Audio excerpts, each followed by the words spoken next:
Today, for our savvy listeners, Audible is offering a free audiobook download with a free 30-day trial to give you an opportunity to check out their awesome services. Their audiobooks are great for the entrepreneur, small business owner on the run. Get your free audiobook today at www.audibletrial.com/SavvyCentralRadio. Savvy Central Radio, drawing out the best from our guests, with host Christina Nitchman. Hello everyone, and welcome to Savvy Central Radio. This is your host, Christina Nitchman.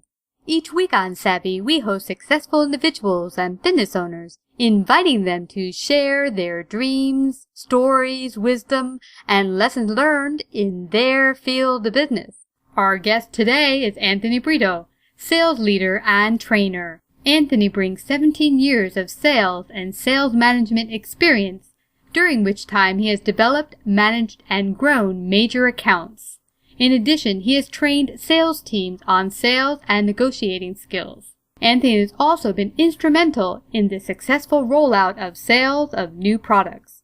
Today, Anthony shares with us the sales process and how to apply it to all business models. Hi, Anthony. Welcome to Savvy Central Radio. How are you?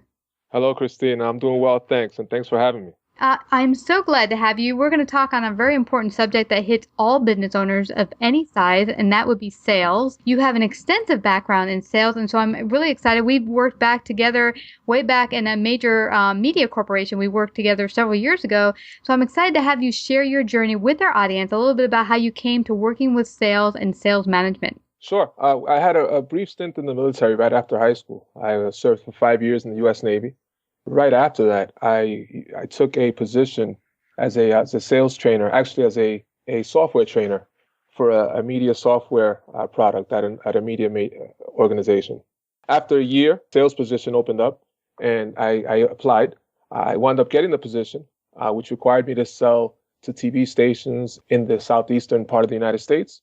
But I quickly learned that I was in over my head. Since I'd never received any formal training or anything, it was difficult. I was sitting in front of general managers at TV stations who knew their craft and knew their business, and I didn't really know the approach to advance the sale. So I realized that I needed to have some form of training, formal sales training program. So I searched for a company that offered that and was eventually hired by one. So keeping in line with my military background, I always refer to that opportunity or that time period as my sales boot camp. The reason I say that is because I learned there, I learned how to cold call, how to canvas my territory, how to forecast, how to take customers through the sales cycle and eventually close deals.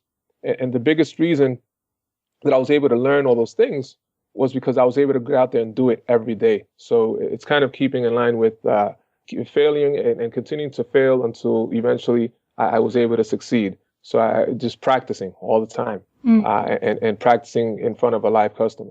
Now, I eventually wound up leaving that company for other opportunities, but it was actually there that I built that foundation, as well as my sales habits that I've carried forward all throughout.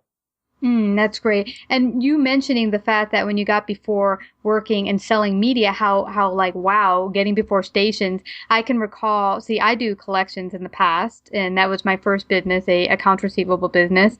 And as people who might have listened to the show know, I've talked about collections quite often because really I see collections as the sealing the deal, as it were. Sales goes out there and gets the deal and gets them to sign on the line and say, here's a service you want, and we're going to provide it for you. And collections really closes out that transaction. And it's interesting, the misconceptions people have not only with the collections portion, which is getting the money for the sale, but also about sales in general. What have you seen as some of the major misconceptions about sales and negotiations with the public? Sure. I'd say the biggest misconception that I've seen or heard is that salespeople need to be slick talkers. That they need to have that kind. I don't know. That it's an image that comes to mind of a typical or a type of salesperson that kind of has all the answers and plays that part right out of central casting. As well as in negotiations, one of the misconceptions is that it's a zero-sum game where someone either wins or loses. I found that neither of those perceptions could be further from the truth. I found that the more time the client or customers can relate to you, or the more that they relate to you, the more they're apt to buy from you, especially in larger sales when you're dealing with larger ticket items.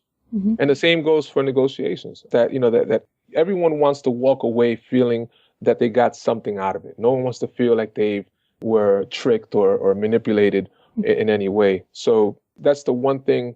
A lot of folks think that it has to be, kind of, I've got to win, or I've got to get the most out of it. Now, granted, you do want to get the most value from the deal. But at the same time, you have to keep in mind that it's a long-term thing.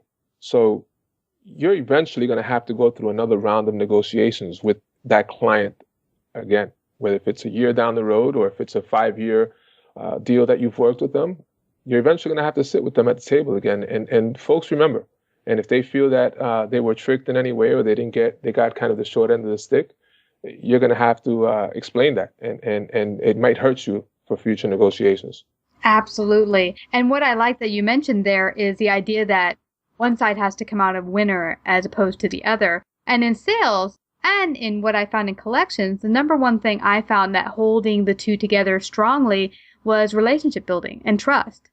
That, as you mentioned, it really starts with the relationship with the person you're with, the person you're going to sell to, or in my case, collect from, that nothing starts without building a relationship of trust. Absolutely. Absolutely. That's a key piece. The relationship is kind of the foundation that you have to build. Without that relationship, everything becomes a short-term thing, and you don't really both sides don't get to benefit fully. Yeah, and as you mentioned, you want this to be a long-term relationship. And even if they buy, say, a physical product from you and they walk away and you said, okay, I made the sale. Maybe if you manipulated them, it doesn't matter because, hey, I got them to buy my physical product. They went away. It doesn't matter. But it does, because people talk. And if people feel manipulated, you can bet that they're going to talk about that, and it's going to hurt future sales with other clients.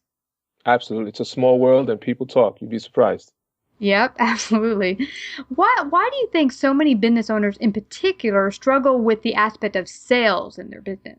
I mean, there's one that, some folks are very good at what they do. So if you're an inventor, if you're an entrepreneur, if you're, an accountant or whatever it is, the profession, they're experts at their field. However, there's always the aspect of having to sell your service or sell your product or sell your idea. And that's a challenge for some folks because there are some nuances in sales that you have to develop that eventually do come through as long as obviously if you're able to stick with it. But I think one of the biggest struggles that even for the folks that are able to that have the talent or the know-how or the experience in terms of selling their service idea or products is not filling up their pipeline, especially when things are busy. I've been guilty of it. I mean, I think we can all say at some point when things are going very well, that's the one area that suffers. They're filling up of the pipeline, adding to the funnel, feeding that funnel. You have to continuously do that regardless of where you are in the business cycle. If it's not happening, you'll eventually feel it. So you could be having great time or a great quarter or a great year. And then when that's done, if you don't have anything up for basically up to bat on deck, using a baseball analogy, you're stuck. You have to start all over again. And then you'll have a dry period. So it's feeding that funnel. And I think that's one of the biggest struggles that I faced when I didn't do it. And I see that others face when they're having those harder times. It's because of something they may not have done perhaps 6 months to a year ago when things were going very well. Absolutely. And I've heard people say, sales people and people who actually do sales for a living, that people tend to forget that actually you're selling when you're a baby in the crib. You're selling all the time. You're negotiating all the time. I mean, when kids are fighting with their parents to get what they want, they're trying to persuade the parents to get what they want. Or a baby trying to get his milk, screaming and hollering until he gets what he wants. In actuality, you're continually negotiating from the time you're born to the time you die. I think when it comes to negotiating in sales, business owners or people in the public tend to see it differently than what we do on an ordinary basis. That in essence, we are always negotiating and selling, if not our services, things we desire and trying to persuade people to what we want in life. Absolutely. That's a great point. Something I like to use as well is that we're always selling, whether it's selling ourselves, selling an idea. I think of anyone who has children or deals with children, as you mentioned, they're always negotiating. I look at my own children. I've got an 11-year-old daughter and a 16-year-old boy. And it's a negotiation from the time that they get up and the time they get home from school to the time they're going to bed as to, give me five, I need 5 more minutes. It's every day. So I always say, I hope that they become better negotiators. And I can say that they definitely help me become a better negotiator. I get the constant practice every day. Yeah, absolutely. And you had mentioned also that business owners struggle to keep that pipeline going because they kind of let it go when things are going really, really well. What would you suggest to people out there who's starting, they don't really have any clients at all. They're just getting started. How should they even begin to build their pipeline and get things going and get a list of any sort? Well, so yes, you do want to purchase a list or rent a list if you have the resources to do so. But I was trained in an old school way. We back in the organization that I worked for, that sales boot camp one, we would do what we called foot canvassing. If you had a territory, you literally went outside and knocked on the business's doors. And you introduced yourself and you gathered information, you gathered contact information, you did your follow-ups. There's always, now with the age of the internet, if you have a product or a service and you have a specific group or type of customer, whether if you're selling to a business or if you're selling directly to individuals, you can go on the internet and there's a wealth of information that you can gather about your territory or about your vertical or any your customer segment that you want to market towards. But going back to that old school analogy, it's about, in my case, I was out in the field knocking on the doors, and then there's always the cold calling. You can develop a script that tells in a concise manner what your business does or what your service does and what value it provides and why they should meet with you. And we don't want to focus so much on selling over the phone, but more on selling the meeting, getting and being able to have the opportunity to then not only sell the product and the value, but also sell yourself. Yeah. And really get the person to understand, hey, I'm here to call you today about something that might be of value to your business. Can we meet up and just take a little bit of your time so we can share how we might be able to add value to your life and to your business? And it's interesting because when I first got started, Anthony, and I hired a mentor to help me out in my business, I had no idea how to do sales and marketing and all that. And she sat down with me to first figure out what is the value you are offering people. And then number 2, who are you even selling to? Who could best use your services and have demand for it and really take value from it? And once we built that up, she said, okay, get out on the internet, start finding those people who make up that target and start calling them. And it was the scariest thing ever. And I'm sure a lot of business owners can understand that feeling of they're going to hang up on me, they're going to scream at me, they're going to think, how dare you call me? I didn't reach out to you. But here's something interesting. Most people were not rude. They did not hang up on me and scream as I thought they would. Most people were really, really respectful and would either tell me yes or no or maybe. Absolutely. Yeah. So what do you think is the number one reason business owners don't seal the deal? I'd say even for those that do seal the deal, I think to add to your question would be in a timely fashion. So there are many instances, obviously, where they don't seal the deal. And then there's times when the deal could have been sealed a lot sooner. And I think it's to something you mentioned just on your last statement is the value. The failure to build value. You have to build that value from that first phone call. Every conversation has to be some level of proving or showing the value that your service or product or whatever it is that you're trying to convey offers for that customer, for that client. Before, what happens a lot of times is even before we move to a price discussion, too soon in the sales process, we don't build enough value to justify what the price you're quoting is. So we get to that stage often very early, and we wind up having to work backwards rather than moving forward.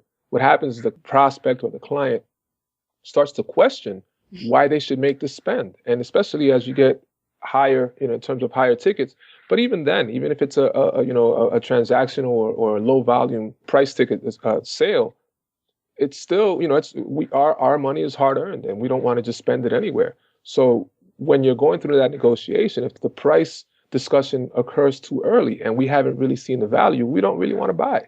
And that happens. We wind up losing valuable time because then we have to go back and prove the value and also restore our credibility, because now they're questioning why should they buy this service, why should they buy this product. If the conversation continues about building the value to the point where the customer says, or the prospect says, okay, I'm ready to move forward, then, or at least gives you the signals as to them being ready to move forward, then you're able to seal the deal. In essence, the deal almost seals itself. Exactly. And I like that you mentioned that, because I've seen two different scenarios happen. One, a good portion of people I've talked to who've come on the show, or guests or audience members, will tell me that they so want to help people. They're just out there to help people. And that's great. So they have this talent and whatever. And before you know it, they're practically giving away the kitchen sink for free. And then wondering why no one wants to come to the table and do any business with them, because they basically have given away their services away for free. And the people are like, well, thank you. I got what I needed. I'm gone. And then the other scenario is where they're so desperate to make a sale because, oh my gosh, I've got rent. I've got to make my business operate. So they're kind of almost pushing, as you said, their product, service, or information in their prospective's face right off the bat, without even giving them a chance to understand how this could even be of value to them. Absolutely. Yeah. I see it happen, as you said, and from those extremes and then everywhere in between. Yeah. So that's a big problem. Yeah, to watch out for that and to really realize before you even go to price, what are you going to offer value, and let them really experience that before you even bring price into the equation. Now, for the process of building leads, we talked a little bit about that. How can someone brand new, you mentioned buying a list, but are there any other generating lead tips that you can give our audience members? I'd also recommend attending conferences, especially for folks that are experts or have a certain field of expertise that they can share. Attending conferences in those areas, getting on speaking tours or being part of having speaking engagements at those conferences. What happens is then you're able to get in front of enough people within your industry where you start to become better known. Then there's the more probably longer roads, but that's where if they've got any kind of a blog that they can produce, or a radio show, or things like that, definitely help in terms of bringing leads in. But the other part of it, and all of those that I mentioned, all of the above, are effective ways to also start building relationships. And something you mentioned earlier on, that's the key to all of this, are the relationships. Even if that relationship doesn't bring you a sale, but it may bring you in front of someone else that might be interested or can build out to something even larger than you thought you could even do. Somehow perhaps bring a partnership or some kind of a joint venture or a project that you can work on together. It just becomes, it could kind of open it up to so many other opportunities. In a more traditional method, then there's the cold calling and email, or cold emails. So because of the internet, you have so much access to information in terms of people's contacts.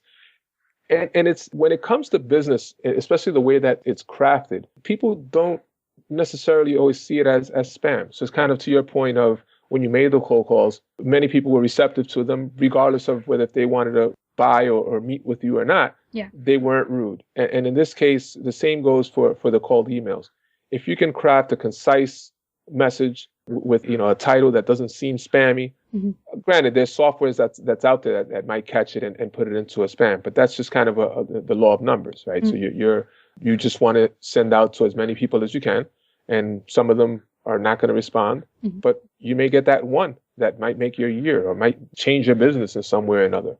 From a relationship standpoint, attending those conferences and getting in, on speaking engagements at the conferences and get your name out there so that folks know who you are and what you do and what your business does. And from the more traditional models of just picking up the phone and cold calling, and as well as sending emails out. Those are really good tips. And I like that you mentioned the relationship again, because I can't stress how important that is. Because what I found early on when I first started my business, I kind of would reach out to someone on a first call or first email and expect that they would buy within a day or two. And I shortly found out that it takes time to build a relationship. Like anything in life, you don't meet someone off the street and have them get married to you in one day.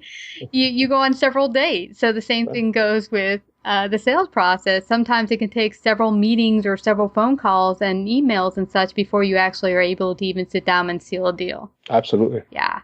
So now here's an interesting thing, and I thought you might be able to help our audience with this. And this is a really tricky one, sweet spot, how to find the best price for a new product, service, or information. Now, there's many different products and services and information out there, but how can a business owner even begin to find the sweet spot for their product, service, or information? The first thing, obviously, you have to know your product, what it serves, what problem it solves, or what service it can provide and how it benefit the customers or clients. From there, then it's understanding your market, doing all the market research that you could possibly can. And that's whether if you're dealing with a local market or a national or international market, you have to know who your audience, your customer is going to be. Then also, unless you're coming first to market with a new product, a new idea that's never been out there, you also have other products and companies that might have tried it before or maybe doing it. So your competitors, you're able to see what they're doing and what their price points are and what their, what's the sweet spot in terms of whether it's price or market opportunity or segments or whatever it might be, demographics, who you want to approach. Or that work may have already been done for you. It's just a matter of doing a little more homework and then customizing it to the product that you're putting out. And I've seen a number of business owners go out there, do their market research, and find on their particular product, okay, this product goes for $40. So I'm going to sell it for $20. I'm going to make a shebang amount of revenue and such. And they don't. And why do you think this is a tricky thing when trying to lower the price from all your competitors? Because it's dangerous, not only for yourself, but for your market. You don't want to get into a price war. No one really wins. The only ones that can win is if you've got, the big 800-pound gorillas that are out there that can beat you there. And if you're able to keep up with them, then good luck. But 9 out of 10 times, you're going to get crushed in that scenario. So it also doesn't help you because you lessen the value. The key to all of this is the value that you provide. And if you cheapen that, it's hard to make the justification for your pricing. And you also set the bar low. So what tends to happen is harder when you start undervalued to then down the road try to come back to where it's really valued, especially if you've got margins that you've got to hit and all of that. You can only sustain that for so long. It's not a sustainable model. That's a really good point. And this is something I recall. This was not something I was selling, but it was a business meeting I was putting together. You showed up at the tail end of it. But before you came to one of my business networking events, I was having them in the city in Manhattan. And at first, we had like 20 or odd people show to each one. I was renting a room and getting some food involved. And it was costing me about $90 for about a 2.5-hour stint every month. And I decided after about a year of people coming together that it would be nice that we all contribute to this collaboration that's helping everyone at the table. The interesting thing is, since I never charged for the networking event prior, once I added even any cost to it, most of the people dropped out. So it was interesting. It taught me a lesson that if you're going to charge, see what value this is going to bring to your life in any which way. And if it finds it's going to take your time, which is also a value, either charge at the front end or drop it altogether. I agree. Anthony, it's been awesome having you out here on Savvy Central Radio, sharing your wisdom and talents this evening. Thank you so much for coming to Savvy Central Radio. Christina, thank you very much. I appreciate you having me on. There's some exciting changes coming this 2015 for Savvy. We'll start videocasting some of our interviews. Also, stay tuned for a new book presently being worked on by my co-author and I, Karen Rowe. We'll talk about how to bridge the gap from worker bee to business owner, and the lessons we've learned on our journey to entrepreneurship. In addition, this spring we'll start live interview opportunities in Manhattan, which will later be aired on iHeartRadio, a new mix to business networking and interviews. For those interested in participating as a paid sponsor or interviewee, contact us at 718-713-2289 or savvycentralradio@gmail.com. Here's to 2015 being the best year yet for all of us. Today, for our Savvy listeners, Audible is offering a free audiobook download with a free 30-day trial to give you an opportunity to check out their awesome services. Their audiobooks are great for the entrepreneur, small business owner on the run. Get your free audiobook today at www.audibletrial.com/SavvyCentralRadio.